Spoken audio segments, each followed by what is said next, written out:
Je m'appelle Pedro Brito da Fonseca, je suis journaliste, réalisateur, JRI. Je travaille pour Première Ligne et d'autres sociétés de production et je suis passionné par tout ce qui est investigation puis documentaire.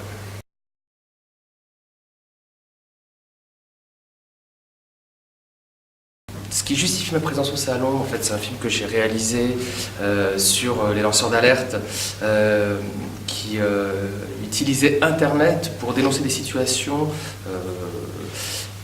liées à des pollutions environnementales, notamment celle de Karim Ben Ali face à ArcelorMittal.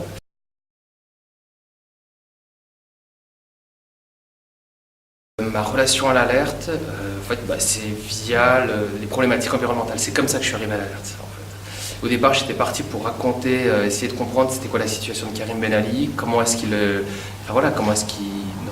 vivait cette situation, l'alerte qu'il avait lancée. Et de fil en aiguille, je me suis retrouvé à investiguer sur son affaire et à faire un documentaire, pas entièrement sur son affaire à lui, mais voilà, 30-35 minutes pour essayer de comprendre quelle était la situation, quel était le dossier.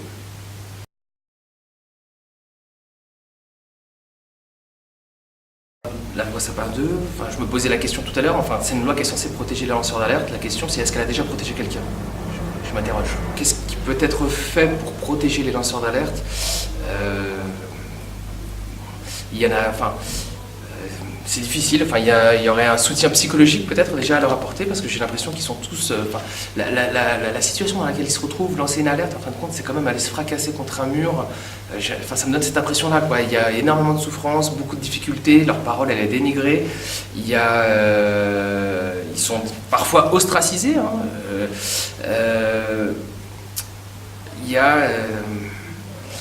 Je pense c'est vrai qu'il y a beaucoup de souffrance, donc est-ce qu'il n'y aurait pas peut-être un soutien déjà psy à leur donner, des fois, à leur trouver un appui, un soutien financier? Je pense à eux, mais je pense aussi à leur famille, parce qu'il y a beaucoup de... c'est pas les seuls à être impactés par l'alerte, il y a leur compagne, il y a la famille, l'impact d'une alerte, c'est quelque chose d'assez large, quoi. En fait, ça se limite pas à une seule personne.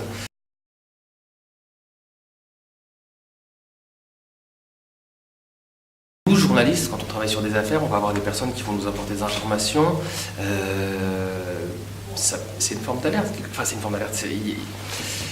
Ils vont nous apporter des informations et on va protéger nos sources. Donc si c'est un lanceur d'alerte, si c'est une personne qui agit, si jamais on rencontre avant que l'alerte soit lancée, que ça soit fait en amont, peut-être que dans ce cas-là, l'alerte elle va prendre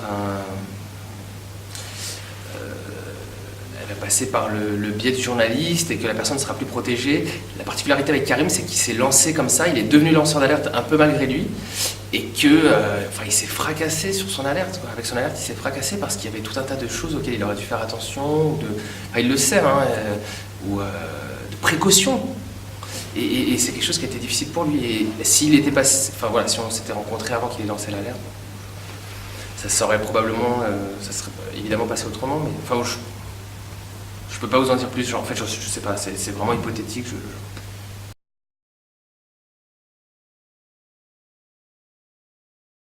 C'est un peu le risque avec la loi secret des affaires. Je suis pas spécialiste sur le dossier, mais il y a beaucoup de craintes, il y a une mobilisation qui est faite d'ailleurs par un collectif de journalistes et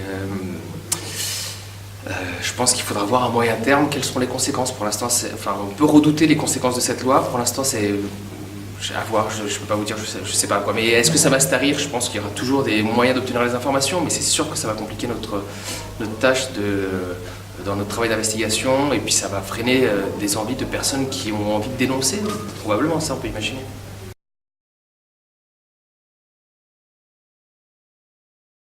Il y a eu de la mobilisation, il y a les citoyens qui ont été touchés par l'affaire de Karim, il y a des bourses, des crowdfunding, des aides en fait, financières qui ont été faites pour Karim.